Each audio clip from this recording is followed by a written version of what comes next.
Oh gee, I wonder what's on Netflix today. The geographical distribution of the murders. Generally, a killer commits his first murder near to where he lives, so he has a safe place to flee to if any complications arise. And what size is this, zone? For the moment, Fuck yourself. Oh no. On second thought, let's not go there. 'Tis a silly place. How the fuck does King Crimson work? Hello everyone, welcome back to Wish for Death Island, Population Me, and today, well, in the wake of the controversy with Netflix that you've probably heard of, there's been some disturbing things being shown about the company that I think we should go over. These are things such as not being able to say anything against child porn, outwardly promoting it in the wake of wokeness, and other censorship type of things. My initial reaction to hearing this was actually not to make a video at all because I thought that nothing that I would say would have been something that wasn't said better by other people. But I decided overall there were some other things that I needed to mention I wasn't really seeing being discussed, and it bothered me a little bit. Plus, I'm working on the next part of the Batwoman review finally, and I think that would tie in nicely to this video. I realized that there are a lot of things that Netflix has done that either completely have been forgotten by everyone, or it's just a sign of what was to come back then and we never really figured it out. Do you remember the Bill Nye incident? Even if you do, I don't think that you remember it all. I do think that going through it in the same way that I went through the Twitch criticisms I had in my Twitch video is important. But there was something else as well that happened beforehand. Something to start what changed the platform. A lot of the time when this stuff happens, I notice that the reason that people don't remember is because of how effective the internet rabbit hole really is. Yes, it's true that the internet never forgets, but humans often forget how to utilize this feature. And if we forget this, it might as well not even mean anything. Anyhow, I want you to cast your mind back to 2016 and 2017.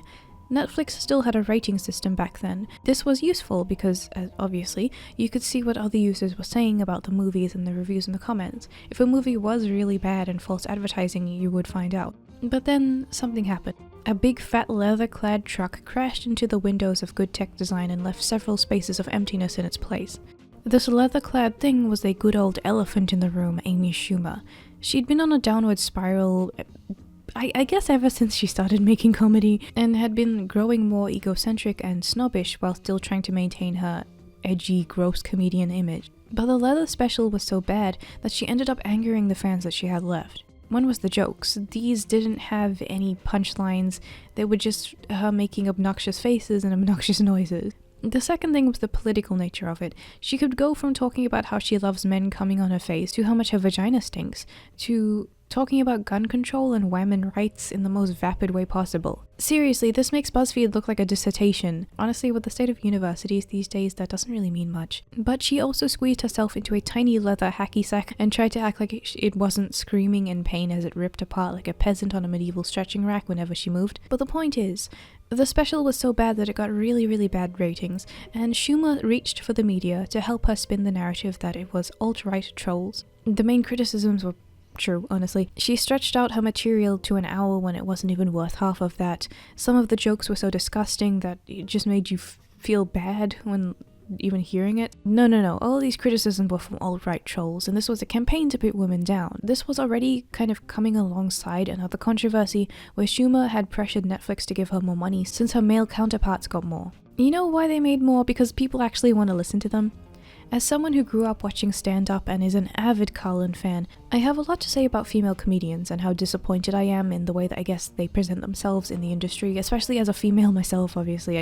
I just feel like when people say men are funnier, they act like it's a sexism thing when it's not. It's like, you guys need to learn how to fix your shit, because the men, they're kind of shameless with their comedy in the way that they try to lower themselves as well, because that's part of the humor. Whereas the female comedians, because of the way that the media treats women as this like delicate flower, because of stuff like feminism, they end up putting themselves up on a pedestal, and a lot of female comedians don't do that, but I think they don't make it in the industry, so we never hear about them because the industry promotes people like Schumer. And again, as a woman myself watching these, I feel like it's really disappointing. Yeah, all of my favorite comedians are men because they're the funny ones. If you have a funny female comedian that I can discover, I'll watch her, I'll watch the fuck out of her, she'll be great. But in the current state of the industry, I don't think that she'd make it very far.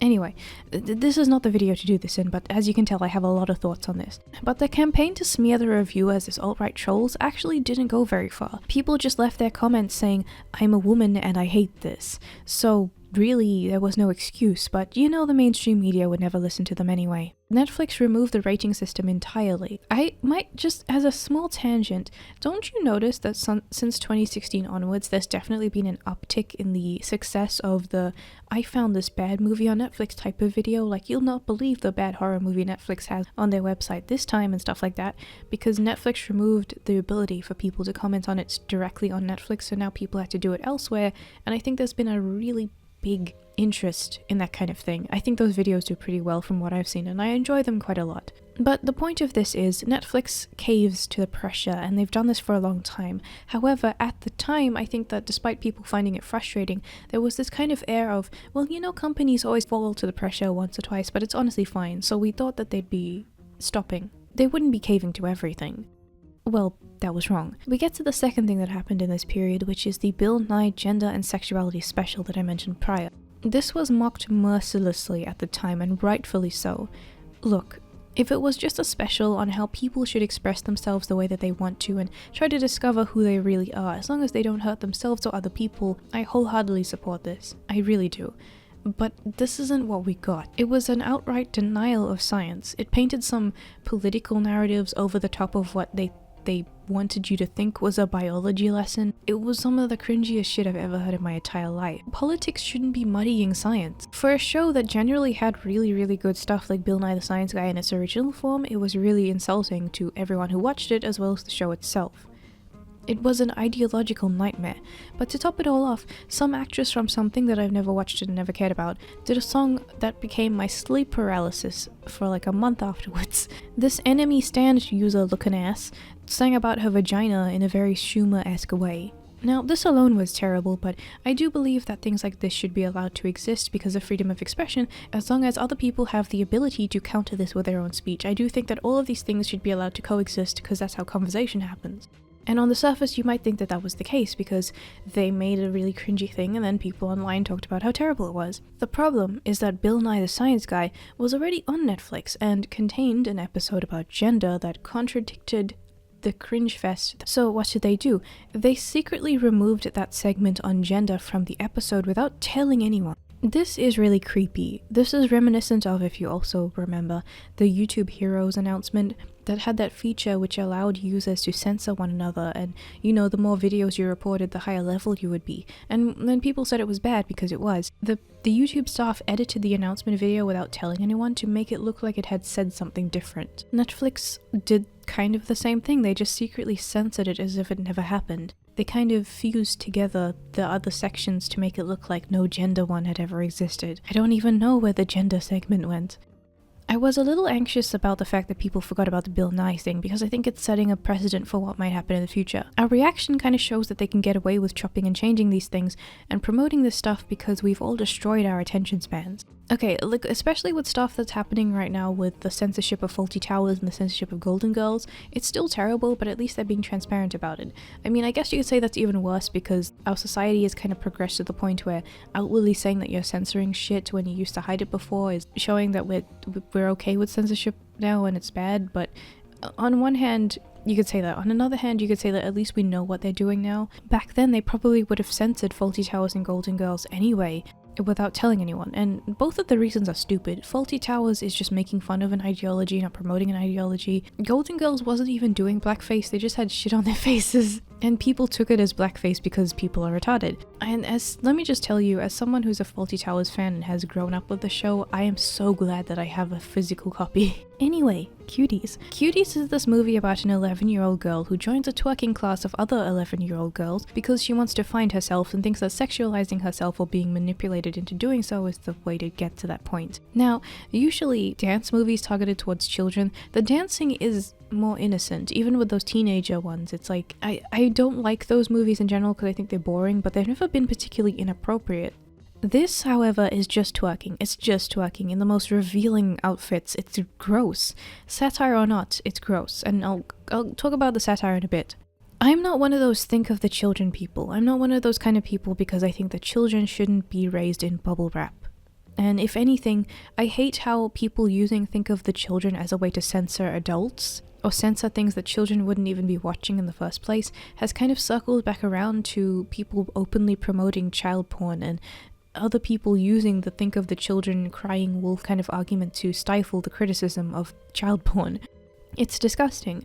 It really muddies the discourse, but Netflix released a trailer and a poster which featured these children in the most sexual kind of content that the film had to offer, and not only branded it as one of those kid dance movies, but branded it as something that should be empowering to young girls. Netflix put in the description of this trailer, Amy, 11, becomes fascinated with a twerking dance crew. Hoping to join them, she starts to explore her femininity, defying her family's traditions. No! And I found a synopsis that goes a little bit more in depth. Cuties is a contemporary view into a fundamental change of life in a modern world of unknown circumstances and how to survive them. Confronted by a conservative religion which allows for polygamy and, of course, male domination, Amy becomes engaged by her flamboyant and rabble-rouser neighbor Angelica, whose mean girl posse puts Amy's sexuality and social awareness into full gear. Desperate to compete in a dance competition, the Cuties eventually bring in Amy and kick out an existing member who proves her position by offering twerking and other sexually explicit moves for these young girls to perform. Aware of how these types of dance moves and actions are pervasive throughout social media and culture, but unaware of how offensive this style is for such young budding souls, the girls, nonetheless, pursue a competitive spirit. With modern life and traditional values clashing, Amy fully immerses herself in rebel behavior, dressing scantily, stealing her cousin's cell phone and her mother's money, bullying others, and taking on challenges that the audience knows will lead to utter embarrassment. But the director has comic relief when needed, as girls will be girls bonding over dancing, shopping, and boys. Yet in a world of rampant and explicit sexuality at every corner, the girls are ultimately left to despair in a dance program that is denounced, bringing Amy to a sense of reality. Anyone with a brain reacted very negatively to this, and they pulled the poster. Now, they didn't apologize for hosting the movie, but they were apologizing for the poster and how they felt that it treated the movie poorly. So they were still defending the movie. Not only that, but since the movie is apparently a satire, it looks even worse on Netflix's part that they promoted it as if it was something that was just a cool woke thing that was played completely straight. It really just shows the levels that these people will go to promote this fucking ideology. However, some speculated, and it soon came to light, that this was a satire movie. This was something meant to mock people and their readiness to sexualize children. However, the person who made this has such a poor understanding of how satire works that I don't see how this changes anything. Because the point of satire is to mock and point out a fault in something that you're making fun of, but the thing you're making fun of is hurting people in a particular way, let's say. The point of the satire is not to then also hurt people in that same way, because you're just doing the same thing that thing's doing. It defeats the point of the satire. For example, South Park points out stuff about creepy things towards children all the time. It never has actual live action children either voicing the characters or being in these roles. Cartman is a cartoon character played by an adult, and the adult is purposefully doing some stuff to exaggerate and further remove this character from the look of a child, and this isn't removing it enough that the satire doesn't work anymore. It's still very poignant, it's just that it removes it so that a child doesn't get hurt. The children aren't being hurt in the making of this satire. South Park is still really, really edgy, and I think it's very obvious to see that, but it does it in a way where it actually knows what it's doing. This makes it effective because it's mocking stuff that really does hurt people in a way that is allowing for that conversation to safely happen. Cuties just uses children to twerk in the show. Sexualization of children hurts them, no matter what the context is. Pedos hurt children. These things are obvious facts. So why does satire mocking people who defend these terrible things basically provide free fat material for these terrible people? I don't even know how you'd think of something like this. All it's doing is making me think of the person who made this in a very, very sketchy light. Like they have some sort of ulterior motive and they're just claiming that it's satire to get away with it. And think, yeah, the good way to talk about sexualization of children is to just sexualize children. That's great. I don't get it. If you really wanted to talk about woke parents destroying their children, which is the thing that happens, you could have always gone like the Ryan Long kind of way where you did like a PSA from the parents' perspective and talked about how disgusting the parents are from like the way that they would sound talking about their children when there would be no actual children involved. I don't see why it's so hard to not do something like that. Another thing is Riverdale.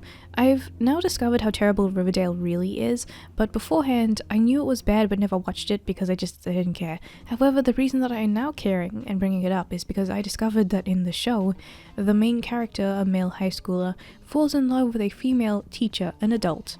And the show treats it as normal and healthy, just a high schooler and an adult getting together. That's fine, isn't it? That's not some Onision level garbage.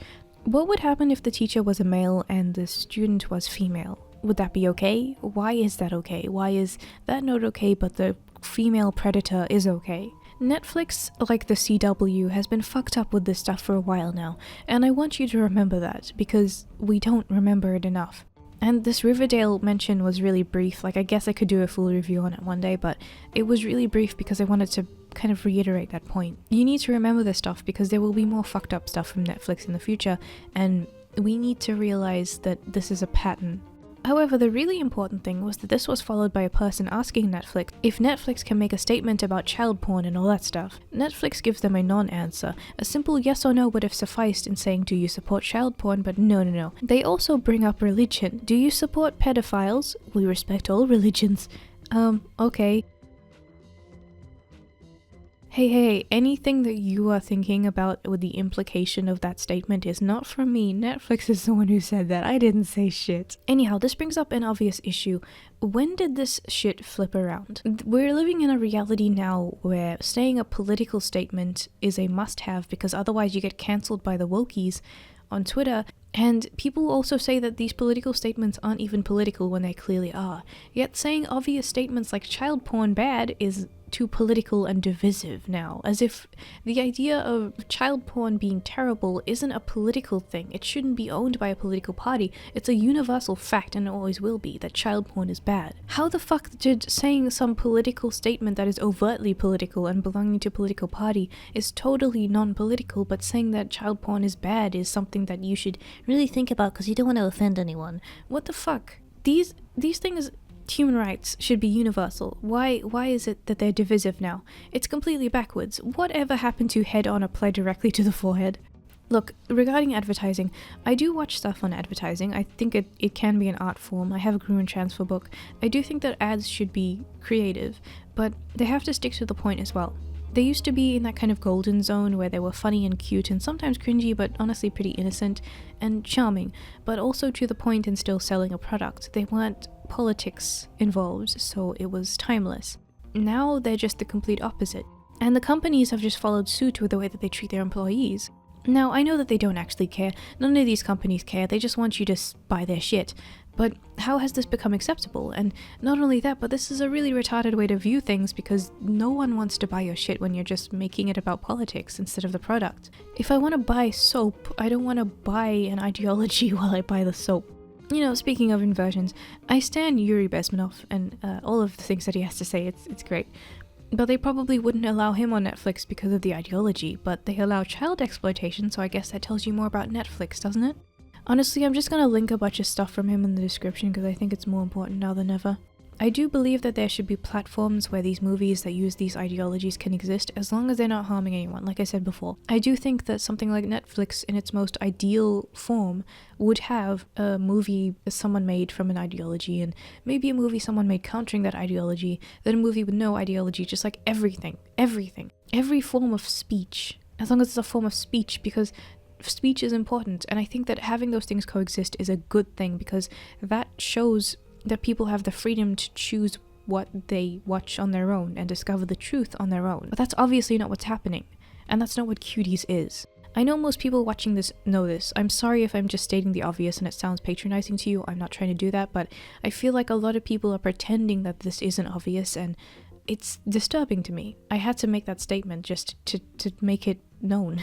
In the end, it boils down to acceleration because of the internet to me. One of the problems, I guess, that's causing this. Because I've mentioned this before, but I believe that the reason social media is as bad as it is because we don't have a grasp on what it should be. We've never had the internet before, obviously, but that means we don't know how to handle it. Exaggeration. Things have never moved faster. Information has never moved faster. Jokes have never died faster. People have never disappeared faster. And it's something that you need to stop. and take a look at and really understand what's happening if you want everything to continue and not just spiral downward till it blows up and everything just gets destroyed.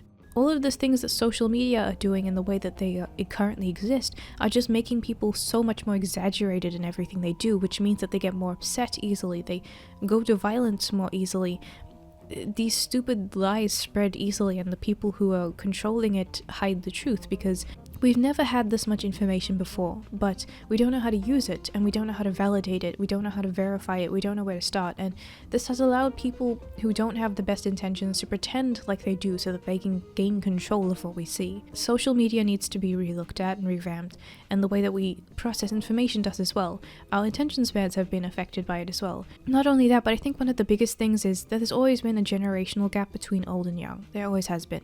But I think it's been exaggerated because of all of this, so it's created such a division that people aren't really willing to look at how to teach each other about stuff, about how to navigate the internet, and it's gotten worse.